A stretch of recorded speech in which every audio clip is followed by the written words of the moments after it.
पड़ुछि अनेक अनेक ज्योतिर्विद मैंने जाय कहते कथार किसी सत्यता नहीं ताकू नहीं आप क्यों दृष्टि देखते ए संपर्क में मालिका महापुरुष मैंने कौन लिखिं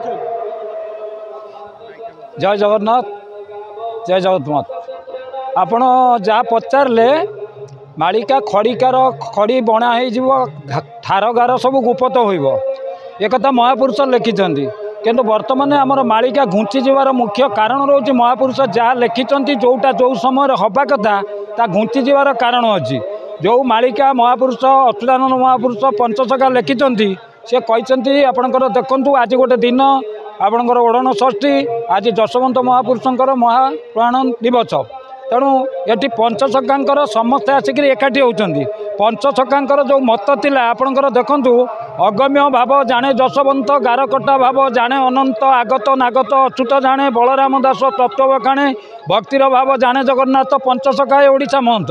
वर्तमान पंचसखा ओडिशा महंत पंचसखांकर एक ही मत आपको जानती सुज्ञानी पंडित वर्तमान ये जो पंचसखांक कथाटा जहाँ सत्य हवा कथा ता कहीं होनी ना वर्तमान आम 5 जनकर मत ठीक आसुना आम परिवार रे बाप पुआ भितर मत ठीक आसुना माने कर्मचारी आपणकर मालिकों भितर मत पार्थक्य होउछि तेणु से बर्तमान कलिजुग जो समय हवा कथा सेटा घुंची घुंची जाऊँगी आम आम पिला बेलू शुणी समस्ते कहले समय होगला समय होगला समय होगला कौन समय होगला ना आउ सृष्टि रही कौन होती ना से आपंकर चलला लुआ लंगल बुलानी लुआ लंगल कौटा कुगला ट्राक्टर को कहीं ट्राक्टर चाष होगापर आम कौन खाई मरीगले कि महापुरुष कहते जुग को जुग यही मत परमानंद ए जगत आपणकर पंचसखांकर से शक्ति थिला से 5टा जगार थी सी आपणकर समस्ते परस्पर सहित कथा हो पड़े आमे वर्तमान विज्ञान रे आमे मोबाइल माध्यम हो कि आपणकर जेकोसी बाबद हो आमे कथा होचे ताले एटी कौन व्यतिक्रम अधिका तो गोटे किसी है नहीं वर्तमान आमे जहाँ भावुचे अधिका है किसी अधिका है नहीं किंतु वर्तमान जो जुग कथा आपड़ कहते वर्तमान सब जी भगवान कहते से भगवान माने जितेबाला भगवान मानकर क्षमता अच्छी जुग को क्षय करवा ना आउ कौन कार क्षमता अच्छी तेणु वर्तमान जो भगवान बहुत हो गले से वर्तमान आपणकर जुग को माने केमिति ध्वंस करेंगे सी सही कथा चिंता करूँ कहीं भगवान केवे ध्वंस करने को चाहते नहीं सी जो प्रकार कथा महापुरुष मालिकार कहते ताकू आम अलग अर्थ नौचे किंतु प्रकृत अर्थ तार ता नुहे गोटे पद महापुरुष कहले माने आपणकर 22 पावछे मीन खेलुव सिंहासन रे वरुण 22 पावछे मीन खेलुव सिंहासन रे वरुण जितेबाला है आपणकर पुरी रे जिते टी वर्षा होगला तापर आपणकर हाउलिंग होगला जे वर्तमान आउ सृष्टि रही ताले सृष्टि कौन आम तैयारी करछे कि सृष्टि जी तैयारी करछंती सी कौन करेंगे न करेंगे से कथा सी जानती तेणु तांको आम जानिबा केमिति जदि तांको सहित आमर संपर्क थब आमर जदि संपर्क जनक सहित नथब सी कौन खाऊँच कौटी रोच कौन करुँच आम सहित न मिसिले केमी जाना तेणु बर्तमान कई महापुरुषों सहित मिसी ना मो भाषा मुझे कहूँ तेणु बर्तमान जी कथा जी कहे से कथा सब जाक मिथ्या हो कारण मिसवा ना ना माने हुंडाड़िक कहवा कथा गोटे पद को आपणकर जमी आपणकर सन गोटे शब्द कह गोटे शब्द कहुच्छी सन शब्दटा पार्टी आसला सन SON सन कि SUN सन से पुआ सन कहुच्छी कि सूर्य सन कहुच्छी ताकू केमिति कौन आप जानवे क्या कौन कहे तेणु से बर्तमान महापुरुषों कथा ठीक से कहीं बुझी पारना आ बुझापी प्रथम हूँ मेली रहा दरकार पंचसखांकर एक ही मत आपको जानती सुज्ञानी पंडित बर्तमान पंचसखांकर जो मैंने आम तो पंचसखा तो बर्तमान ना जो मैंने बर्तमान पंचसखांक पथर अनुप्राणित अच्छा से भितर मत ठीक ना बोली मुझे अनुभव करुँ कारण से 5 जनकर मत ठीक ना यहाँ मुझे अंगे अंगे लिभौची जदि ये हम ताले आपंकर मालिका कथा केतबेले कौन हम मालिका कथा किसी हेनी मालिका कथा जाई होता बर्तमान मालिकार लेखा थिला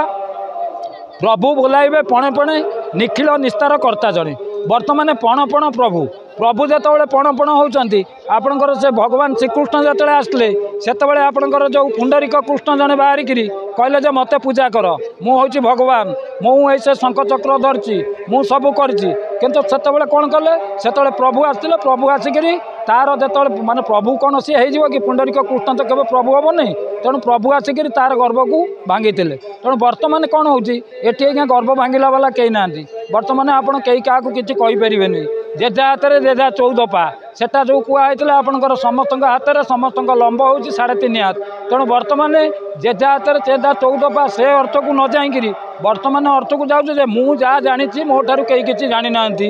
मु जहाँ कहूँ मो ठार कहीं कहींपारे ना मु जहाँ रखी कहीं रखी ना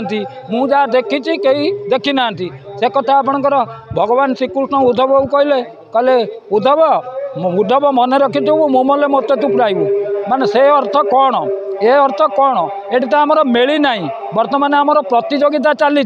लड़े चली किए केते कही पारुची किए केते करि पारुची किए केते आपनकर लोकलोचन को आसी पारुची से बड़ी परिप्रेक्षी महापुरुष कथा कौन सत हम मु आज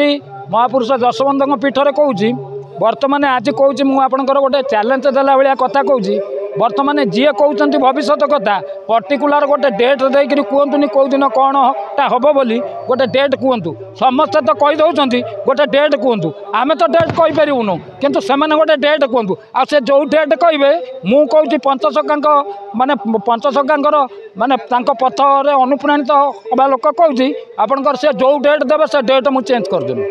यहीटा मुझे ग्यारंटी देकर कहूँ तेणु बर्तमान आपड़ देखु ये जो अहंकारटा बर्तमान पूरा खाई अहंकार जो खाई से बर्तमान किसी हेनी ये कौन हम ना आपणा दोष जीवनाश प्रभु को न लगे दोष आपणा कला कर्म मान आगू हो सावधान निआ को जदि धरा जाए हाथ पड़ज भगवान सहित कई खेल खेलती नहीं भगवान पाइबाटा से आपंकर गोटे साधारण पाइया नुहे माने सरपंच पाइया नुहे कि आपंकर प्रधानमंत्री पाइया नुहे कि राष्ट्रपति पाइया नुहे कि आपंकर आमर जिते सब प्रशासन अच्छी से पाइया नुहे भगवान जड़े जड़े एकमात्र भगवान जार आज्ञार पर्वत जले भासुची सोलमत से तो बर्तमान समस्ते कहते भगवान कई तो शिष्य ना सब बर्तमान गुरु गुरु तो कहीं ना गुरु हो गले भगवान तेणु बर्तमान शिष्य ना भक्त भगवान जो बुझिले भिन्ना भिन्न ना मोर भक्त मोर मित्र जगत कर से पवित्र भागवत पढ़ भागवतर अर्थ को बुझ तापर भगवान हवाटा सहज कि कष्ट जान बर्तमान आमर यही सब जो अहंकार ये अहंकार आमर बर्तमान मालिका कथा कौन कथा कार्यकारी हेनी आ नोहिला नोहिला बोली पढ़ुव उरी हेला बेले नथिबो कार देचिरी आपनकर राडर सेतबेले फेल हो कौन विज्ञान यंत्र काम करनी विज्ञान यंत्र बात्या आसो कहीदे भूमिकंप कौ समय हम कहीदेव भगवान हाथ में गोटे स्पेशल क्वालिटी अच्छी मुझे कथबार्ता करम हार्ट चोक हम मुझे मरीजी मत डॉक्टर आगु कही कि मरज गोटे भल लोक को बर्तमान नहीं कर डॉक्टर कति डॉक्टर कहीदेव ये डेट्रे से मर पूरा सुस्थ सबल लोक को नब बर्तमान जो डॉक्टर कतिक जाऊे जदि आम मेजर केस होम गोड़ तले हाथ तले पड़ते आम भाई कि बापा को बंचा सी कहते आप प्रभु को डाकतु किए प्रभु को डाकू ना तेणु बर्तमान जो प्रभु पणे पणे होती से कलिजुग कथा बर्तमान किसी कार्यकारी हेनी आ जो गुड़ा हम क्या कथा रही रमात्र एकमात्र कथा कारण जड़े होती स्वामी स्वामी कहले आपंकर जगतर नाथ जगन्नाथ स्वामी ये जगतर जगन्नाथ हेल्ले स्वामी स्वामी कथा रही आउ क्या कथा रही तेणु बर्तमान मालिका कथा पचार कौन कौन कहे आज्ञा ये कही रखुची जय जगन्नाथ।